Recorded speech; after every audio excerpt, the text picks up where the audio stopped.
Guts, you have such guts. Guts. And I said, no, I need it. I really need it tonight. Hire them and hire them and fire them.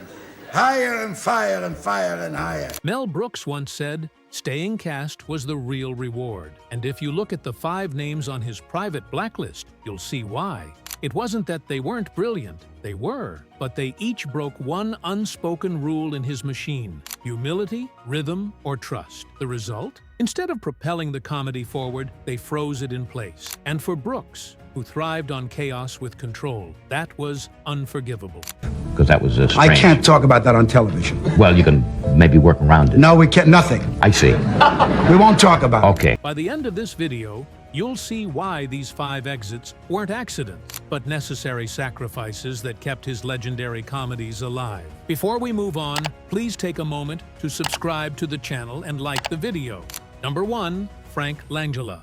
When Mel Brooks set out to lampoon Dracula, he wanted total silliness, pratfalls, quick zingers, and jokes that never paused long enough for the audience to catch their breath. But into that mix stepped Frank Langella, a classically trained actor who brought something very different to rehearsal. Instead of leaning into the ridiculous, Langella moved with a stage weight meant for Shakespeare. His lines lingered, his pauses dragged, and his looming seriousness pulled scenes into drama when they were meant to break down into chaos. Behind the scenes, that mismatch quickly turned into frustration. Langella resisted treating the script as a playground, refusing to mock the text the way Brooks demanded. He wanted to give gravity. Brooks wanted survival, timing, and sheer absurdity. The clash came to a head when Langella questioned whether turning Dracula into a buffoon undermined the character. Brooks cut him off, reminding him that a comedy only works if the laughs never stop.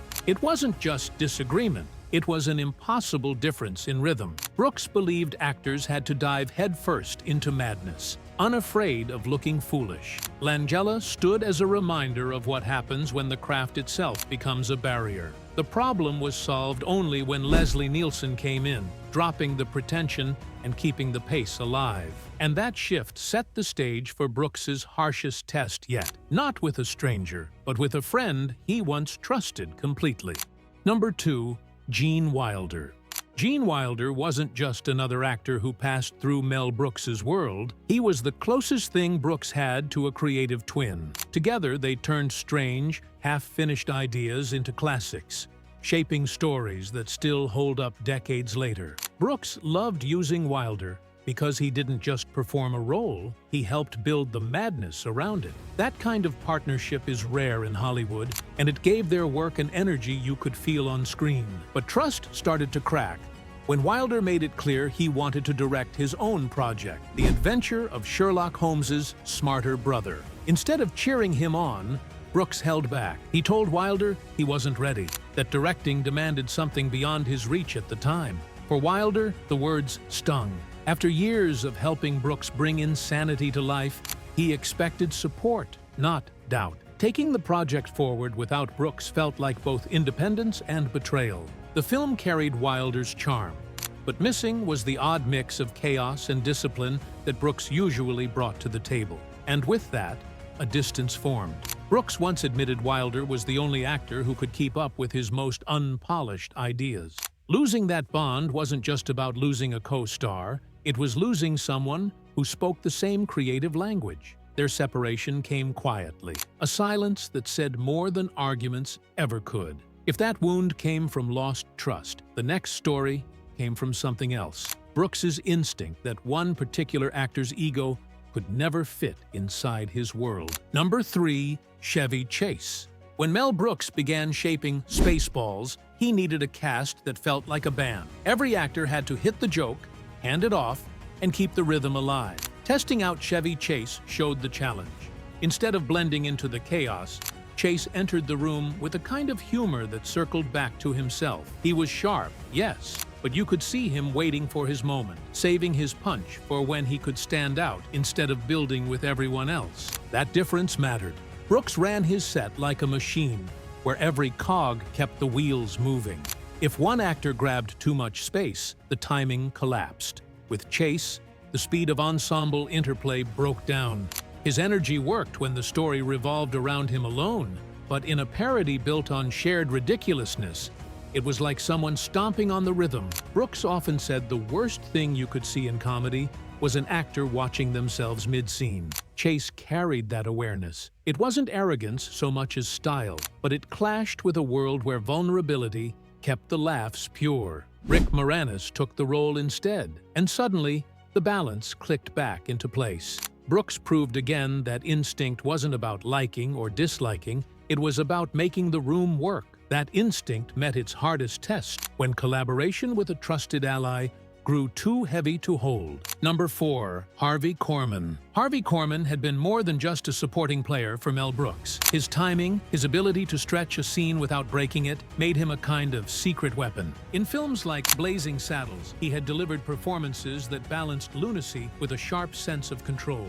That track record should have made him untouchable, one of the few actors Brooks could trust without hesitation. But during the making of High Anxiety, something shifted. Korman began asking for rewrites. Not just minor adjustments, but reinventions of his character. He wanted new scenes, fresh directions, and a larger share of the screen. It was a steady push that clashed with the way Brooks built comedy. On Brooks's sets, the rhythm came first. If something slowed the pace, the joke died. Korman's requests, though not unreasonable on their own, chipped away at that rhythm until the set grew tense. What might have been solved in conversation turned into something colder. By the middle of filming, messages were passed through assistants instead of face-to-face talks. Ideas were traded with an edge, not with the playful energy they'd once shared. The warmth that made their earlier work seamless was gone. When the film wrapped, Brooks wasn't angry. He was drained. For him, comedy had to feel like freedom, not a tug-of-war. And that clarity shaped his choices when faced with stars whose egos demanded even more. Number 5. Jerry Lewis. Jerry Lewis's name meant comedy genius to most of Hollywood. Decades of success had made him larger than life, a star whose presence could light up or overwhelm a project depending on how much space he took. For Mel Brooks, the idea of working with Lewis carried obvious prestige. A film with both names attached could have been massive, but there was also risk, because Lewis's reputation didn't just include brilliance, it included control. He was known to push hard for his own vision, and Brooks had already learned he needed freedom to protect the rhythm of his films. That warning bell rang clear after a private dinner the two shared. Brooks expected conversation, maybe a chance to exchange ideas. Instead, Lewis dominated the table. He spoke at length about what comedy needed to become, where it had failed, and how he would shape its future. Brooks barely got a word in. It wasn't a debate, it was a lecture. And with every minute, he saw what working together might look like. One voice swallowing the room. In public, both men kept things respectful, but privately, Brooks decided he wouldn't risk it. For him, ego didn't just affect relationships, it disrupted balance. His films worked because the spotlight shifted constantly. With Lewis, it would always point in one direction, and with that, Brooks closed the door. Mel Brooks's so-called blacklist was never about grudges. It was about clarity. He learned the hard way that comedy only worked when trust, humility, and rhythm held the cast together. Without those pieces, the entire machine broke down. Audiences often measure greatness by the people who joined a project, but Brooks knew the opposite mattered just as much. The names he shut out kept his films protected. At 99, his comedies remain because they were built on ensembles that served the joke, not themselves. His legacy endures less from exclusion and more from the harmony he refused to compromise.